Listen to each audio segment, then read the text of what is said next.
Hi, this is the screw link coupling made by accurascale.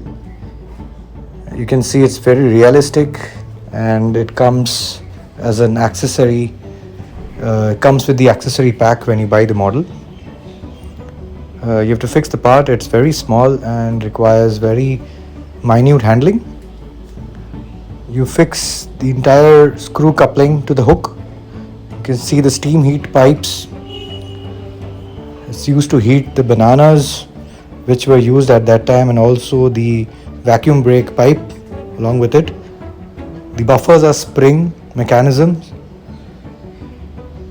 so that when you do buffer to buffer running, the realism is pretty well defined, and it also helps to prevent buffer lock.